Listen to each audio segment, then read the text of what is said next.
హనుమంతరావు గారికి నమస్సులతో పద్మశ్రీ అవార్డు గ్రహీతల స్పందనలు. గడ్డం సమయ్య గారు కొన్ని గంటల పాటు పాడగలడు, కానీ ఇప్పుడు కొన్ని సెకండ్లలోనే పాడి ఆ గంటల మాధుర్యాన్ని మనకు అందింపజేస్తారు. ఏమి ఇట్టి శృంగారమైనటువంటి అరణ్యములోన చెల్లెలతో అలరాడుచున్నది యువతి ఇంతి. ఎన్నడూ చూడని లావాణ్యం, ప్రాణపోసిన బంగారం బొమ్మ, మెరుపులు నేర్చిన మెరుపు తీగ, అవన్నీ తలానికే అవతరించిన అప్సరస ఎవరు? ఆ దివి నుండి భూమికి దిగి వచ్చిన అప్సరసయ, మదన మనోహర సుందర నార్య,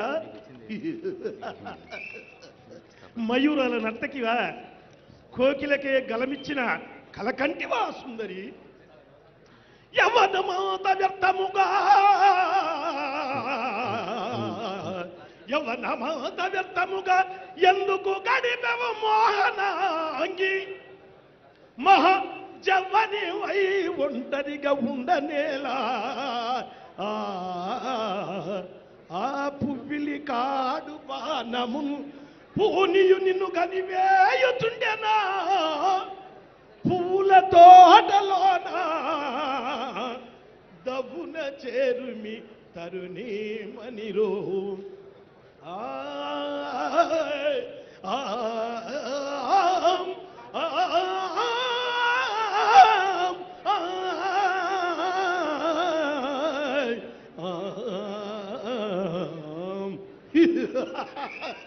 రావే నా రతనాల మొలుక, నా రామ చిలుక.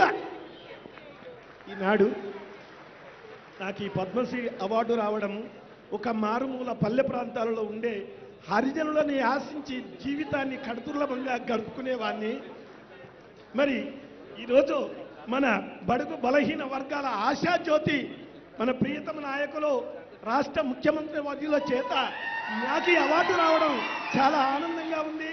అదేవిధంగా మంత్రివర్గానికి మరియు అందరికీ నా కళాభివందనాలు తెలుపుతున్నాను.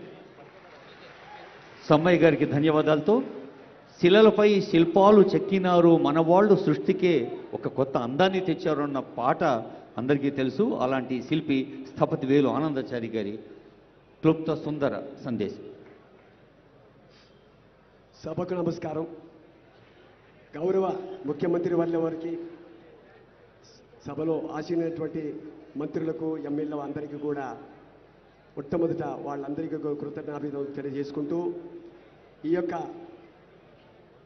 మన తెలంగాణ ప్రభుత్వం వారు మన కళాకారులను ఏదైతే ఈ వికసించే ఈ పద్మాలను వాళ్ళు ఏ విధంగా అక్కను చేర్చుకొని అట్టడుగున ఉన్నటువంటి నైపుణ్యం కలిగినటువంటి కళాకారులను పైకి తీసి వాళ్ళందరినీ గుర్తించినటువంటి మన గౌరవ ముఖ్యమంత్రి వారికి అనేకమైన సతమైన నమస్కారాలు తెలియజేసుకుంటున్నాను. వారు